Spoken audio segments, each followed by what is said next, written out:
प्रभु यीशु मसीह के जलाली और सामर्थी नाम में आज दिनांक 15 अगस्त दिन सोमवार को हम आप सब अपम के श्रोताओं का हार्दिक स्वागत करते हैं। आज के लिए वचन लिया गया है यूहन्ना की पुस्तक उसका 4 अध्याय 46 पद। वचन कहता है, तब वह फिर गलील के काना में आया जहां उसने पानी को दाखरस बनाया था, और राजा का एक कर्मचारी था जिसका पुत्र कफरनहूम में बीमार था। जैसा कि कई नगरों को काना नाम से जाना जाता था, प्रभु यीशु इस काना नगर को अलग करना चाहते थे जहां उन्होंने चमत्कार किया था। तो इस काना नगर को गलील के काना के रूप में संबोधित किया गया था। यह वह शहर था जहां यीशु मसीह ने अपना पहला चमत्कार किया था। एक शादी थी और यीशु उनके निमंत्रण के आधार पर शादी में शामिल हुए। उसने चमत्कारिक ढंग से पानी को दाखरस में बदल दिया और उनकी सारी कमियों को, घटियों को दूर किया।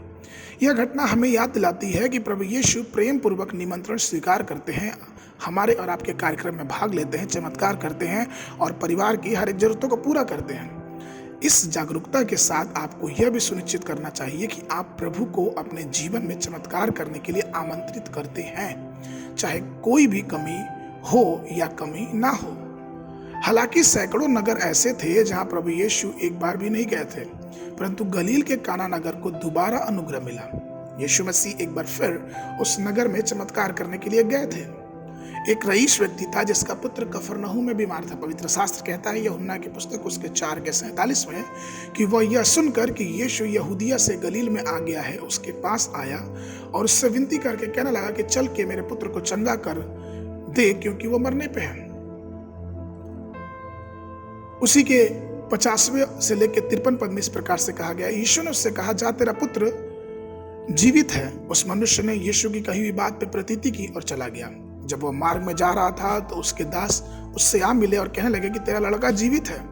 उसने उससे पूछा किस घड़ी वह अच्छा होने लगा। उन्होंने उससे कहा, कल 7वें घंटे में उसका ज्वर उतर गया। तब पिता जान गया कि यह वही घड़ी थी जिस घड़ी यीशु ने उससे कहा था, तेरा पुत्र जीवित है, और उसने और उसके सारे घराने ने उस पर विश्वास किया।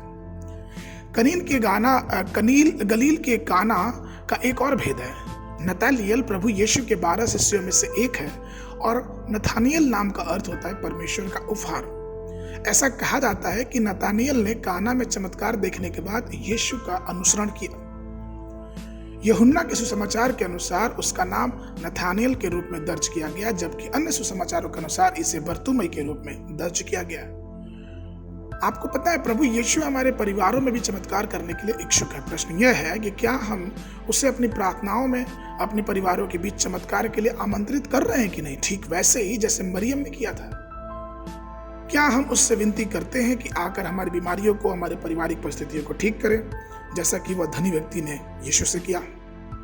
प्रभु में प्रिय लोगों, प्रभु यीशु आपके हृदय में आते हैं और वही निवास करते हैं। आप काना शहर से ज्यादा खास है। बहुत से चेले और प्रेरित उसके द्वारा उठ खड़े हुए। यीशु आपको आशीष देगा और आपको अनुग्रह और शक्ति से भर देगा। कब? जब आप अपने काना नगर में यीशु को निमंत्रण देंगे, अर्थात अपने घर में, अपने परिवार में, अपने जीवन में। आइए हम प्रभु को निमंत्रण दें कि प्रभु आए और हमारे जीवन की हर एक घटियों को दूर करें।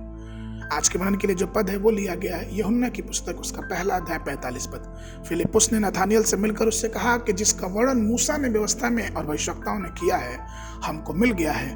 वह यूसुफ का पुत्र यीशु नासरी है। बाइबल अध्ययन के लिए सुबह के समय भजन संहिता 91, 92 और 93 अध्याय, और संध्या के समय रोमियो की पुस्तक उसका 15 अध्याय 1 पद से लेकर 13 पद तक। परमेश्वर आप सबको आशीष देवे।